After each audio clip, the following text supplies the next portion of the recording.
الحمد لله الذي وكفى وسلام على عباده الذين اصطفى أما بعد فقد قال النبي صلى الله عليه وسلم من تزوج امرأة لعزها لم يزد الله إلا ذلا ومن تزوجها لمالها لم يزد الله إلا فقرا إلى آخره أو كما قال عليه الصلاة والسلام.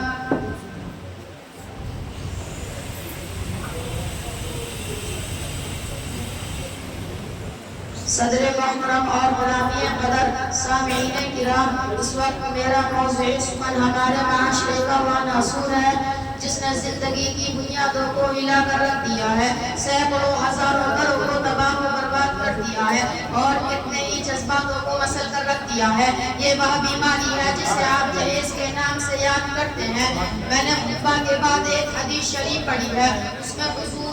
محمد عربی صلی اللہ علیہ وسلم کا پاک ارشاد ہے کہ جو شخص عزت حاصل کرنے کے لیے شادی کرے گا تو رب ذوالجلال ایسے شخص کو ذلت کے سوا کچھ نہ دیں گے، اور جو شخص مال کے لالچ میں شادی کرے گا تو فقر و فاقہ اور تنگ دستی کے سوا کچھ نصیب نہ ہوگا۔ اسلام کے پاس والوں، آج ہندوستان کے اندر اور خاص طور سے ہمارے معاشرے میں جہیز ایک ایسا ناسور بن گیا ہے جو ایٹمی ہتھیار سے زیادہ خطرناک اور مہلک ثابت ہوتا جا رہا ہے۔ اس ملموس جہیز کی بنیاد پر روزمرہ کی رونقیں زار بن کر یہ سخنیاں چھپتی ہے کہ فلاں شوہر نے اپنے سسرال والوں سے ایک سوٹر نہ ملنے پر اپنی بیوی کو موت کے گھاٹ اتار دیا، فلاں شخص نے مزید جہیز کا مطالبہ پورا نہ کرنے پر بیوی کو موت کے گھاٹ اتار دیا۔ عجب ماجرا ہے حضرات دیکھیے، عجب ماجرا ہے حضرات دیکھیے، داماد مانگتا ہے خیرات دیکھیے۔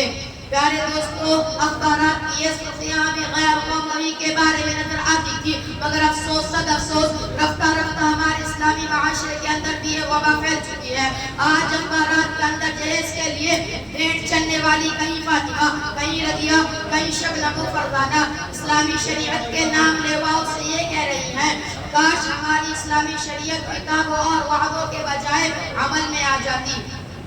پیارے دوستو اور اسلام کے نوجوانوں، عورت رب ذوالجلال کی جانب سے عطا کردہ وہ حسین تحفہ ہے جس نے انسانی زندگی کو رعنائی بخشی۔ اسی عورت کے دم سے نظاروں میں خوبصورتی پیدا ہوئی، اسی معصوم کلیم حضرت آدم علیہ السلام کے زندگی سے خوف و دہشت کو دور کیا، مگر ان تمام باتوں کے باوجود ظلم و ستم کی تاریخ شاہد ہے کہ اس دار پانی میں جتنے مظالم برپا ہوئے ہیں ان میں زیادہ تر صنف نازکی پر کیے گئے ہیں۔ اس بے رحم سماج نے عورت کو جس نظر سے دیکھا وہ نہایت ہی قابل مذمت ہے۔ تاریخ عالم ان دردناک واقعات سے بھری پڑی ہے۔ تو کبھی حضرت مریم کو دنیا والوں نے متہم کر کے جنگلوں کی خاک چھاننے پر مجبور کیا،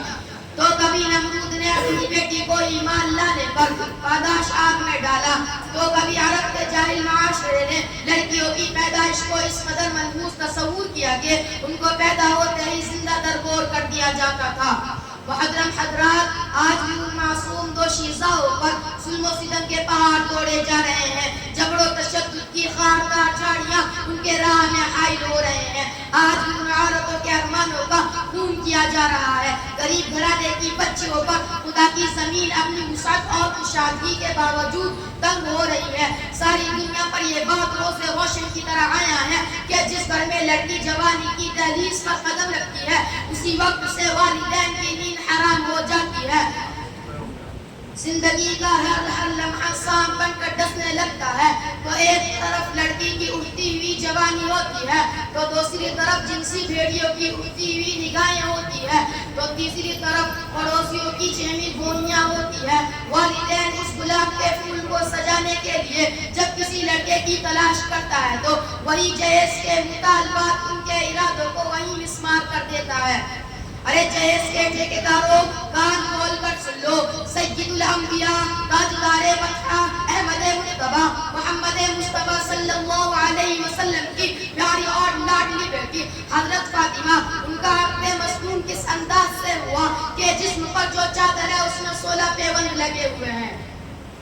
اور بنت رسول ہونے کے باوجود پیادہ کا شیر خدا حیدر کرار رضی اللہ عنہ کے گھر کے جانب روانہ ہو رہے ہیں۔ اور جہیز میں ایک بستر، ایک چکی، ایک تکیا، 2 مٹکے پر مشتمل مختصر سامان علی مرتضیٰ کو پیش کیا جا رہا ہے۔